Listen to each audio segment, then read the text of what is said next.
YouTube! I am Pinstar, and this is 2 Point Campus Strategy and Tactics Quick Tip. So today we're going to do another deep dive, and the subject, the class that we're going to be deep diving into is Gastronomy. Gastronomy is introduced fairly on in the game, given a little bit extra airtime when you get to the spy level, but otherwise not really promoted in the game a lot. But I think it's a pretty good class, though maybe not one you'd want to start with. Let me show you how to best build it. So for Gastronomy, the ideal class size, there's actually two ideal class sizes. You either want it at a 24 or a 16, depending on which class you pair it with. The thing with Gastronomy is that it has one little hitch that prevents it from being an easy self-contained class like many of the others. And that is this, Molecular Gastronomy. One single class in the third year of the subject requires the science lab. Everything else is all its own. This one right here prevents it from being easily self-contained, but that's not necessarily a bad thing. The science lab is used by many other classes, so it pairs nicely with several others. The sister classes that it pairs well with depend on if you're doing it at a 16 or a 24. If you're doing it at a 16, it pairs very well with Funny Business, and I'll explain more in depth when I cover Funny Business itself. And if you're doing it at a 24, it pairs very nicely with Scientography. Also, again, I'll go into more details as to why it pairs nicely with them when I do my Scientography. So, for the most part, again, 16 to 24, depending on how deep into the rabbit hole you might want to go. One of the advantages of Gastronomy here is that both of its rooms are machine-based, which means you can upgrade them. Now, that might seem like a downside at first because you have to pay a lot of money to upgrade them, but the learning bonuses you get from an upgraded classroom machine far exceed the kind of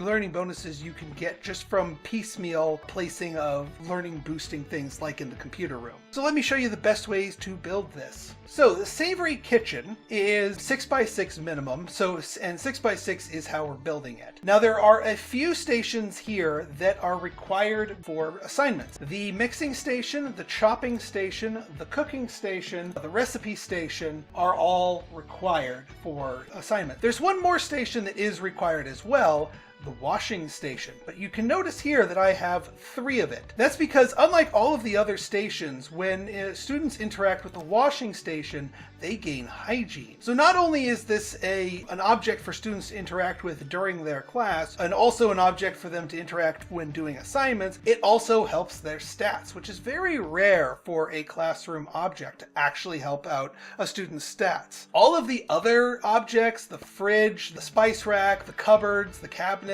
all of those are strictly optional. They are not used for assignments. They are there just to boost the room's prestige. I have a couple of them in here, but you could skip them if you wanted to. And as you can see, I've got a bunch of other posters spammed in here. If you need a temperature fixer, you can slap one right down here in the middle and then pepper your walls with posters. The one other thing that I haven't mentioned on this, a lot of students later in the year, this is probably around year 5, will start coming up with student needs of having a certain classroom at level 7 prestige. So that's kind of the prestige level you want to aim for most of your classrooms. Later on, you don't necessarily have to bump them to level 7 prestige right from the get-go, but eventually you want to aim for level 7.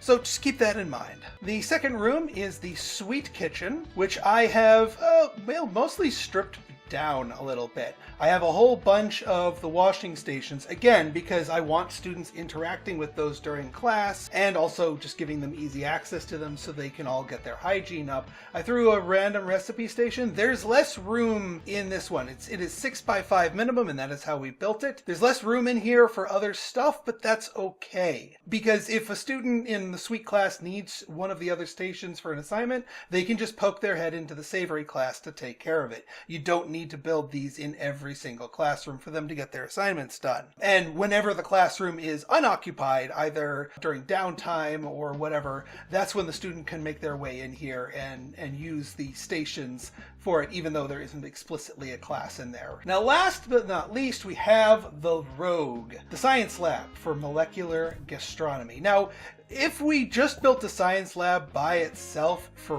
one class, it's kind of wasted. If you were running this class at a 16, only 2 of the 6 slots of this room would get used. If you're running it at a 24, only 3 of the 6 slots would get used. But that's why we pair it with a sister class that would use the other 4 or 3 available slots in the same room type, so nothing goes to waste. Now, as far as this room, because it's eventually going to be dual use if you're setting it up to be paired with either funny business or scientography, these are just the objects that you need for the molecular gastronomy. You need the microscope, you need the science station, you need the experiment station, and obviously the science hub itself.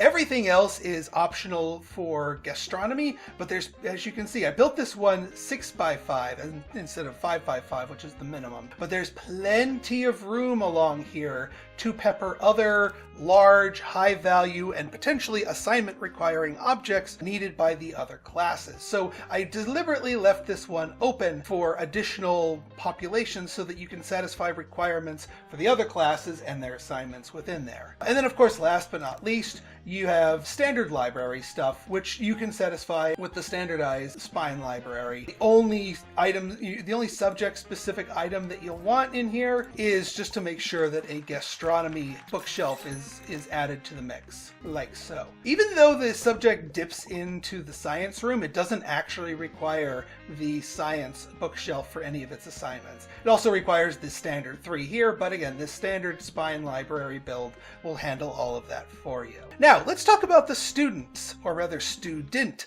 type that it attracts. It only attracts one type of student. It's the only one that attracts this type, the chef. The chef type student has several things going for them. First off, every chef has 2 unique abilities, which is more than most unique student types.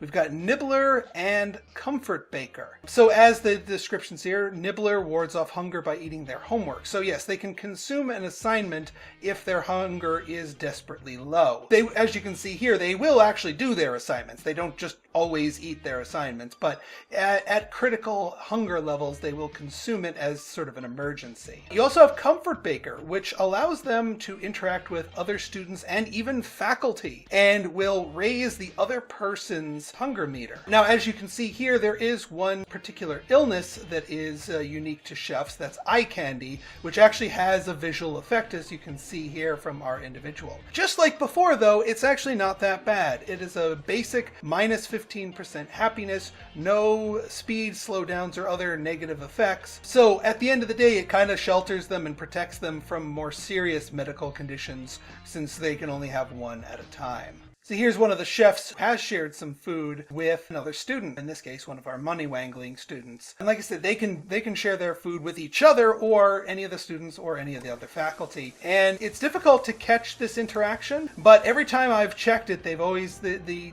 target person has always been at 99% food. Now granted, they could have been full when this interaction has happened. I have seen them give a hot dog to somebody who was already full, thus technically wasting it. But if you have somebody who is critically low on hunger, then that can be of great benefit. And again, they're the only student type who can hand out food and boost other students and faculty's hunger meter. So it's a unique effect, and I welcome them to the campus. Just the only downside I would say is because of the expense needed to get them set up, I wouldn't do gastronomy as your very first class. Maybe your second class behind whatever your initial money-making class might be it money wangling, archaeology, or what have you. So if you guys like this episode and you want to see more like it, go ahead and hit that like button, hit that subscribe button, and leave me a comment, good, bad, or indifferent. Your feedback's always welcome. So until next time, it's been Pinstar signing out.